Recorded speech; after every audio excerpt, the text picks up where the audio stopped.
है ये पशु पुरुष समान, नरन ज्ञान निज अधिकता ज्ञान बिना पशु जान।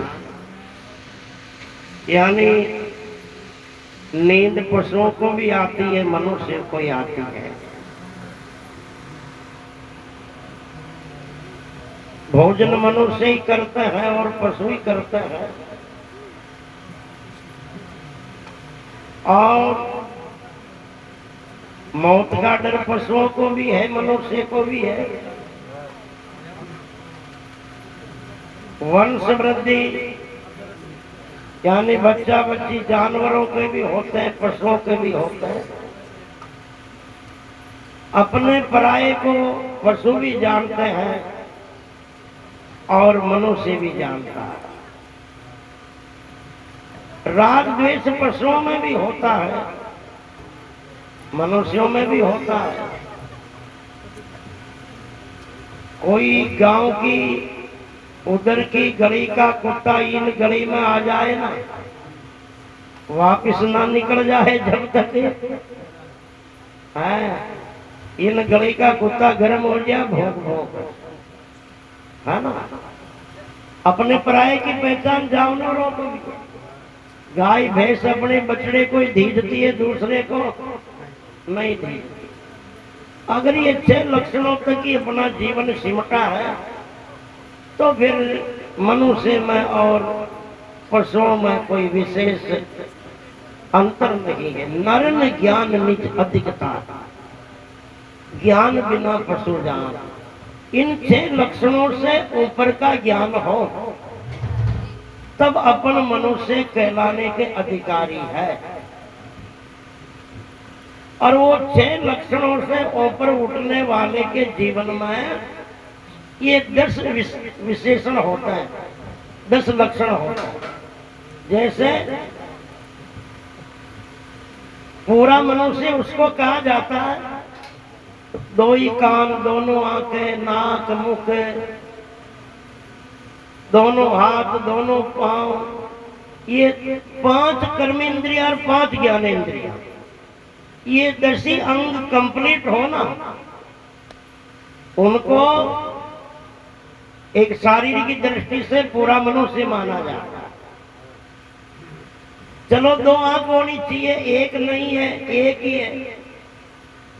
कमी तो है मगर कहेंगे तो उनको मनुष्य।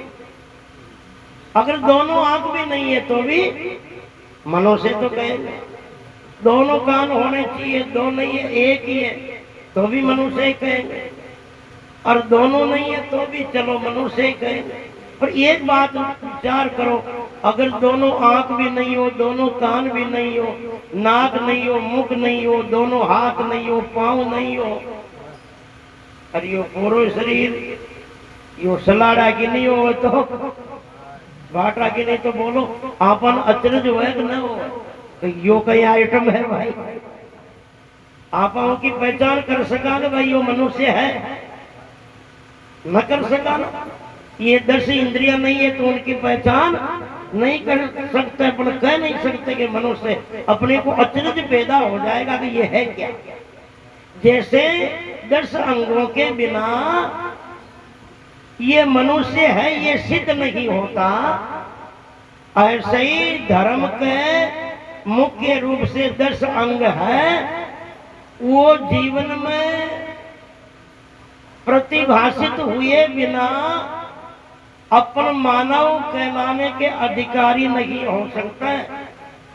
धृति क्षमा दमोष्टम शौचम इंद्रिय निग्रह धीर विद्या सत्यम क्रोधो 10 कम धर्म लक्षणम।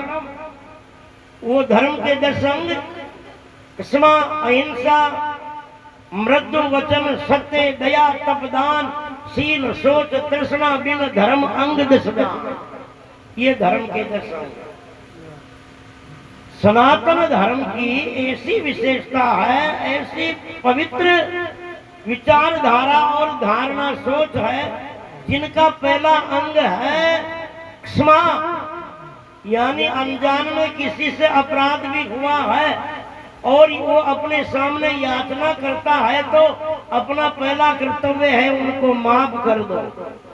जैसे कोई बॉर्डर में चाहे आतंकवादी भी आया हो और वो हथियार डाल करके सरेंडर हो जाता है ना, तो फिर उनके गोली नहीं निकाली जाती, उनको मारा नहीं जाता है, उनको जिंदा ही पकड़ा जाता है।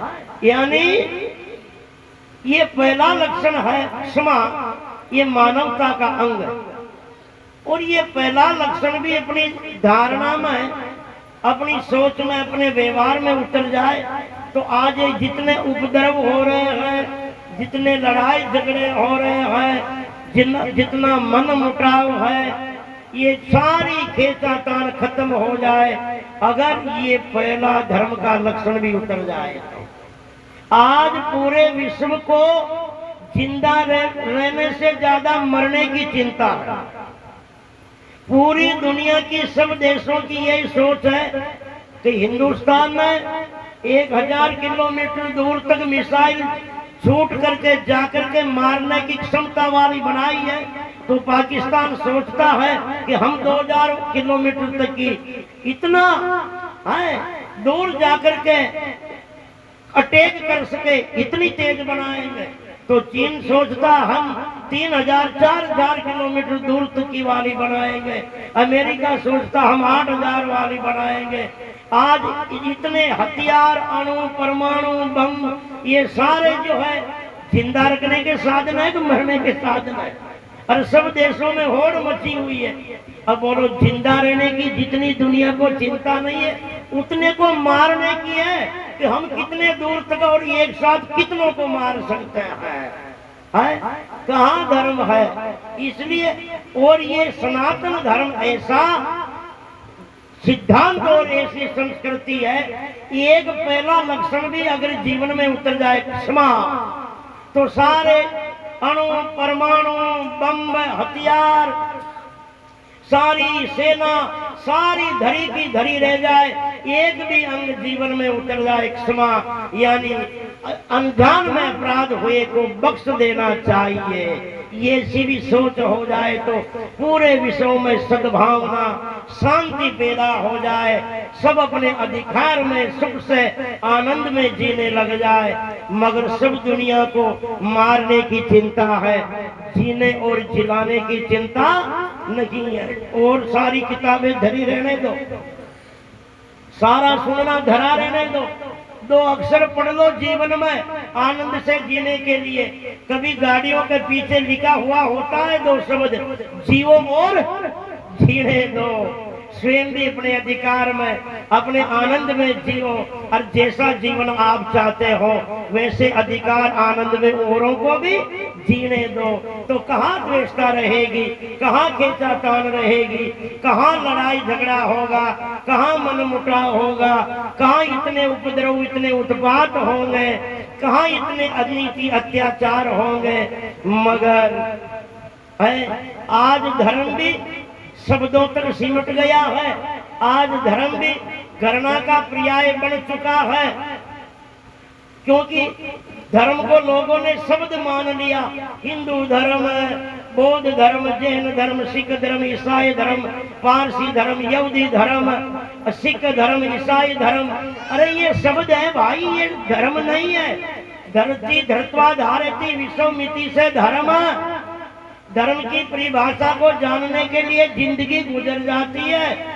धर्म ऐसी चीज है, धर्म एक पवित्र धारणा का नाम है, धर्म एक पवित्र सोच का नाम है, धर्म एक परिहित परोपकार की भावना का नाम है, धर्म एक विचारधारा का नाम है, धर्म एक कर्तव्य का नाम है, धर्म एक नैतिकता, मानवता, मर्यादा का नाम है। धर्म एक अधिकार से जीवन जीने का नाम है। और इन धर्म पूरे 4 विभागों में परिभाषित है। साधारण धर्म, असाधारण धर्म, विशेष धर्म और आब्द धर्म। इन धर्म की व्याख्या और व्यवस्था को जानने के लिए बहुत गहरा दिल दिमाग चाहिए। मगर आज लोग धर्म के नाम से भी घृणा करने लग गए हैं, धर्म के नाम से खींचातान करने लग गए हैं। इसलिए कहा रे भाई कि यानी इनसे ऊपर उठे तब मानव कहलाने का अधिकार ये, कहने का अर्थ ये है। तो और हकीकत में तो जिनको ज्ञान हुआ है, अपना ज्ञान, स्वयं का ज्ञान, जिसे आत्मज्ञान का कहते हैं, बस उसी को जीवन जीने का तरीका आया है। बाकी जिए तो हैं, मगर जानवर जिए वैसे ही वो जिए हैं, कोई विशेषता नहीं। जिनको आत्मज्ञान हुआ, स्वयं का बोध हुआ, इसलिए तो महात्मा बुद्ध कहते अपो दीपो भव, है ना, अपदीपो भव, स्वयं का दीपक, स्वयं का प्रभाषक स्वयं बनो। इसलिए कि जिनको अपना स्वयं का बोध हुआ, उनको जीवन का तरीका, जीवन का ढंग जीवन में आया है। बाकी तो सब टाइम पास करके गए हैं। इस मनुष्य जीवन का, ये जीवन का सीधा अर्थ और सीधा सरल तरीका ज्ञान। एक राजा कोई मरते मरते एक नियम बना गया, उनके पीछे राजगद्दी में बैठने वाला कोई संतान नहीं थी। उन्होंने सोचा एक कोई मालिक नहीं बनेगा गद्दी का परमानेंट, कि भाई सुबह सुबह नया साल का पहला दिन में इन दरवाजे पे कोई नजर आ जाए, सब गांव का मिलकर के उनको राजगद्दी पे बिठा देना, राजा बना देना, पर 5 साल तक ही रखना। 5 साल पूरे होते ही सब गांव के मिलकर राजगद्दी से उतारना।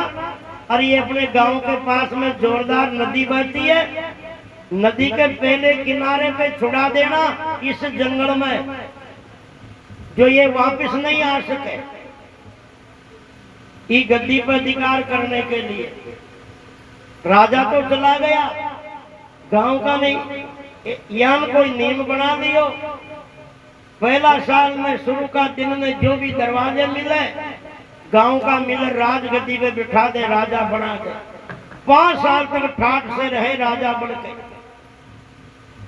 5 साल पूरे हो गए, पूरे गांव के इकट्ठे होकर के ढोल बजा करके उन गद्दी से उतार के नदी के दूसरे किनारे छुड़ा दे जंगल में, जहाँ नहीं तो खाना पीना मिले और या कोई जानवर खा जाए, मार जाए, पर वो पाछो ना आ सके। यूं करता करता घना का खाता खत्म कर दिया गांव का। 5 साल तक राजा बने, उतारे गद्दी शू और छुड़ा दे जंगल में। एक बार कहीं हो, एक बुद्धिमान समझदार आदमी मिलियो दरवाजा में, पहला दिन में नया साल में, गांव का पकड़ उन्हें राजगद्दी पे बिठा दियो, राजा बना दियो। जो ही वो राजा बनी और उन्हें विचार करियो कि इन राजगद्दी का राजा पड़े का आनंद तो 5 साल का है। 5 साल पूरा होती आप लोग भी टिकट वहीं को कटे लो, जटे फैलिका की दुर्दशा हुई है तो कहीं करना चाहिए कि अभी तो आप राजा है, सब अधिकार अपना हाथ में है, सब राजधानी का नौकरी है, नौकर आप खेवा जो करा। तो सब लोगों ने हुक्म दियो कि नदी के पहले किनारे जितना जंगल है, कम से कम 10,000 बीघा जंगल में कटार एकदम खेत बना दो और कुआ बावड़ी खुदवा दो और बाग बगीचा लगवा दिया। तो राजा को हुक्म कौन डाले? नौकरों ने गांव का भागे 10,000 बीघा जमीन में एकदम खेत बना दिया, कुएं बावड़ी खुदवा दिए और बाग बगीचा लगवा दिया। फिर लोगों ने हुक्म दियो नौकरान मारे रहने के लिए 3 मंजिल मकान भी वही खड़ा कर दो। राजा को हुक्म कौन टाले? जो मकान भी, महल भी वही खड़ा करा दिया, बना दिया। गांव का ने कियो रे थे भी उठाओ डेरा 150 आदमी और थे भी जा रहे अपनी बस्ती वहीं बसाओ रे। अब राजा कहते जिन्हें देश निकालो लेनी पड़े, 150 आदमियों का घर वहीं बसवा दिया। आखिरी में कियो रे ये नदी में आवा जावा के लिए एक पुड़िया भी बहन दियो रे, मारे आवा जावा में परेशानी न हो। तो वो नदी में आवा जावा के लिए पुड़िया भी बंधवा दी। यूं व्यवस्था करता करता ही 5 साल पूरा हो गया। 5 साल पूरा हुआ, गांव का नहीं इकट्ठा हो, राजगद्दी से उतारवा को नंबर ही कोना आबादी हो, और खुद ही उतर गए हो सीट से। और जहाँ गांव का जबरदस्ती छोड़ता वहाँ खुद ही सीट से उतर आप ही चल गए हो। जो यहाँ सीट पर राजगद्दी पर रहते हुए भी राजापने का सुख भी भोगा और इन अधिकार में रहते हुए आगे की व्यवस्था भी करता रहा। जहां दुख पाना पड़ता था वहां भी जाकर के ठाठ से रहा है। और जो पहले के राजा इन सीट के आनंद में रह गया ना, उनकी दुर्दशा क्या हुई है। बस यही मानवता का संदेश है। ये मनुष्य जीवन एक राजा की राजगद्दी की तरह मिला है, स्वतंत्रता के अधिकार पे मिला है। यहाँ रहकर के नैतिकता पे, मानवता पे, अपने अधिकार में जीता हुआ प्राणी यहाँ भी आनंद से, सुख से जीता है। और यहाँ लौकिक जीवन जीने के साथ साथ में कुछ समय है, जैसे अपने खेती करें, चाहे नौकरी व्यापार करें, उन घर की व्यवस्था में लगाने के साथ साथ में कुछ बचत अलग रखते हैं ना, इसी तरह से कुछ समय अपने पुरुषार्थ की या परमार्थ की साधना के निमित्त निकाल करके जो पारलौकिक व्यवस्था भी करता है वो यहाँ भी आनंद से जीता है। और ये जन्म के बाद में वहाँ सदगति को प्राप्त होकर वहाँ भी आनंद से जीता है। सुति स्त्रीना श्रीमता गहे योग भ्रष्टो अभी जायते, यही मानवता है और यही जीवन का वास्तविक ज्ञान है। और बहुत से लोगों को क्या हो रहा है, बस इस राजापने का आनंद भोगना है। यहाँ राजापने के आनंद में ये सीट छूटने के बाद में क्या होगा ये होश ही नहीं है, ये पता ही नहीं है। बोलो सदगुरुदेव भगवान की। ये जीने का ढंग केवल ज्ञान से आता है। जय हो। चाय पानी पी लो, पानी पिलाओ पहले। सुनो,